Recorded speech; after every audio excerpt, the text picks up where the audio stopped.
예레미야 6장 1절서부터 15절 말씀입니다. 베냐민 자손들아 예루살렘 가운데로부터 피난하라. 드고아에서 나팔을 불고 베닥게렘에서 깃발을 들라. 재앙과 큰 파멸이 북방에서 엿보아 오미니라. 아름답고 우아한 시온의 딸을 내가 멸절하리니 목자들이 그 양떼를 몰고 와서 주위에 자기 장막을 치고 각기 그 처소에서 먹이리로다. 너희는 그를 칠 준비를 하라. 일어나라. 우리가 정오에 올라가자.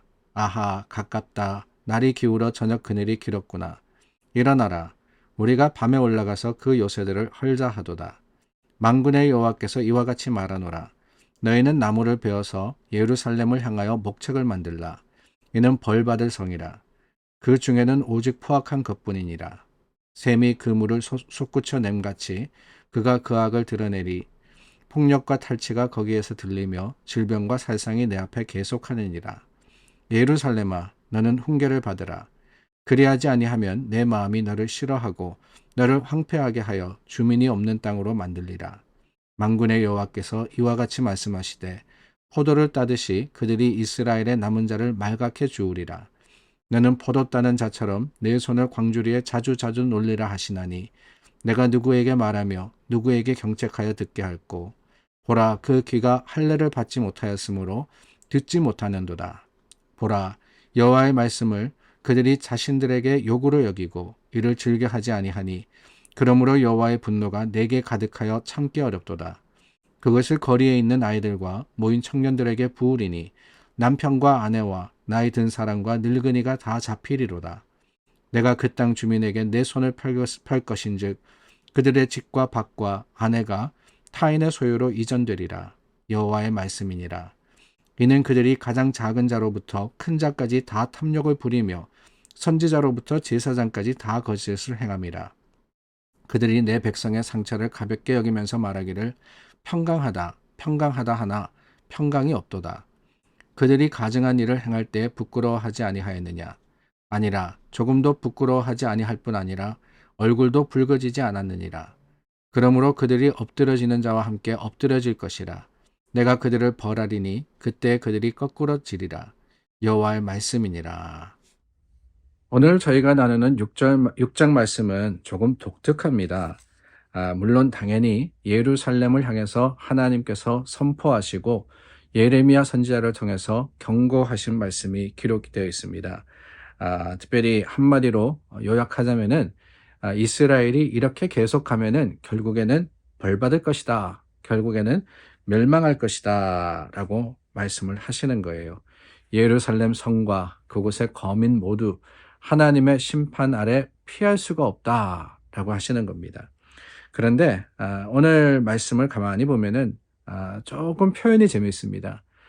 그게 왜냐 하면은 하나님께서 예레미야를 통해서 이스라엘에게 명령하시는 그런 이 기록보다는 사실은 하나님이 북방 나라를 들어서 이스라엘을 벌할 건데 그 북방 나라를 향해서 하나님의 주시는 명령과 또한 하나님의 말씀을 기록하고 있기 때문에 그렇습니다.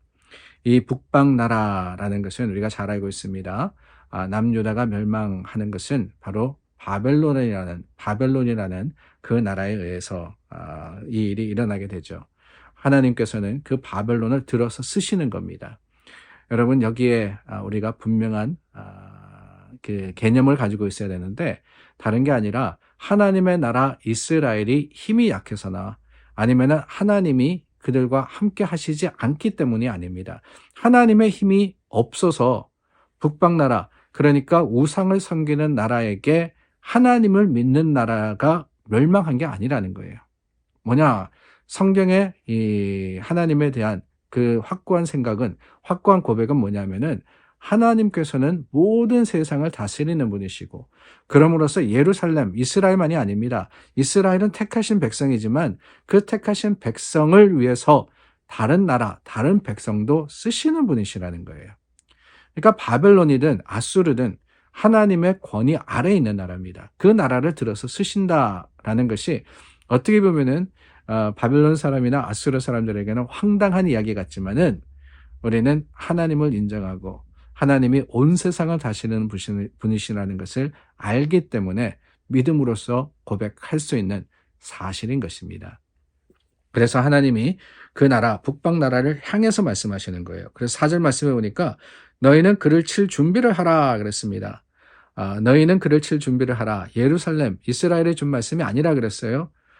그 북방 나라에게 말씀하시는 겁니다. 그를, 이스라엘을, 예루살렘을 칠 준비를 하라 그러는 거예요. 그래서 일어나자, 가자, 헐자라고 하는 것 다 다른 게 아닙니다. 저 예루살렘 성을 이제는 내가 벌로써 너에게 맡겼으니 너희가 멸망시켜라 라고 하시는 겁니다. 6절 말씀에도 그렇습니다. 너희는 나무를 베어서 예루살렘을 향하여 목책을 만들라. 여기서 말씀하시는 목책이라는 것은 램프를 의미합니다. 우리 교회도 들어오는 길에 보면은 장애우들을 위해서 램프를 만들었죠. 성을 차지하기 위해서는 그랬습니다. 바깥에다가 그러한 램프를 세워가지고 그것을 넘어서 군대가 들어가서 그 성을 차지하게 되어 있습니다. 그래서 이 목책을 세우고 또한 이 벌받을 성 예루살렘을 멸망시켜라 라고 하고 있습니다.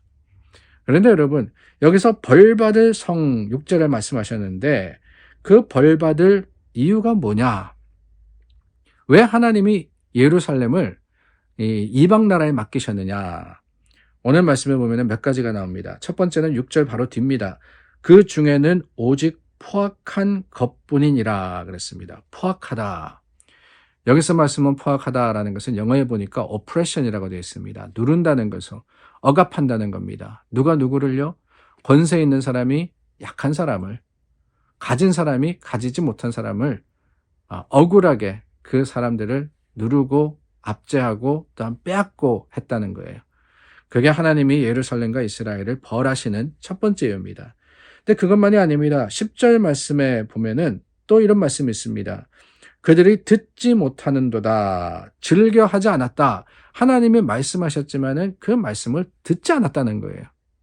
그러니까 하나님이 많은 선지자들과 예언자를 통해서 선포하셨지만은 듣지 않음으로써 예루살렘과 그 백성은 멸망할 수밖에 없었습니다. 그런데 여러분 그것보다 더 심각한 일이 있습니다. 11절 말씀해 보니까 이 여호와의 분노가 참기 어렵다 그랬습니다. 그런데 여러분 그 여호와의 말씀이 임하시고 그 여호와의 말씀이 함께 하시는데도 밤에도 불구하고 어떻게 하느냐? 14절 말씀에 가서는 뭐라 그랬느냐? 내가 평강하다 그랬다 그랬어요. 다른 말로 하면은 이스라엘이 하나님 말씀이 있었음에도 불구하고 부끄러워하거나 그 말씀을 주의해서 말씀대로 살아가려고 노력하지도 않았다는 겁니다. 15절 말씀해 보니까 가증한 일을 행할 때 부끄러워하지 아니하였다. 조금도 부끄러워하지 않았다는 거예요. 하나님의 말씀에 선포가 있었음에도 불구하고 그것이 아니라 그랬는데도 불구하고 행하면서 눈 하나 깜짝하지 않았던 그 모습을 하나님께서는 가증스럽게 여기셨던 겁니다. 여러분 우리는 어떻습니까? 우리 가운데는 혹시 이러한 잘못과 허물은 있지 않은지요? 우리는 벌받을 백성이 아니겠습니까? 아니라 그러고 싶지만 사실은 맞습니다. 벌받아 마땅한 사람들입니다. 어쩌면 이스라엘과 예루살렘보다 더 심한 죄를 짓고 살아갑니다. 다만 예수님께서 우리를 위해서 죽으심으로써 우리를 향하신 하나님의 사랑을 이루셨기 때문에 오늘 우리가 살아가는 거지. 우리가 이 예루살렘 거민보다 잘난 것은 하나도 없다고 생각이 됩니다. 그러나 여러분 여기 한 가지 중요한 일이 있죠.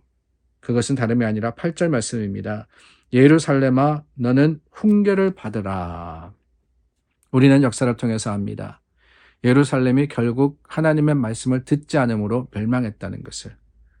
그러나 그 멸망의 때가 우리에게는 아직 이르지 않았기에 오늘 우리가 해야 할 일이 무엇이냐? 다름이 아니죠. 바로 하나님의 말씀을 듣는 겁니다. 그 훈계를 마음에 담는 겁니다. 그 말씀대로 살아가는 겁니다. 회개함으로써 하나님의 뜻에 합당한 삶을 사는 거예요. 그 모습이 우리 가운데 있을 때 우리는 예루살렘과 같이 멸망하는 것이 아니라 주님 다시 오시는 그날 주님 앞에 기쁨과 감사로 서게 되리라 믿습니다. 그날을 기대하며 준비하는 저와 여러분들이 되기를 간절히 소망합니다.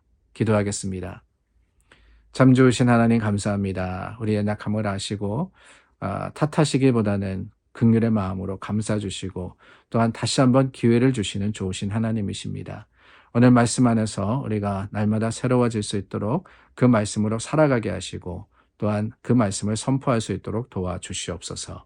예수님 이름으로 기도드립니다. 아멘. 열심으로 오늘 하루를 살아갈 때 하나님께서 여러분들의 삶의 현장에서 여러분과 함께 하시리라 믿습니다. 기도하겠습니다.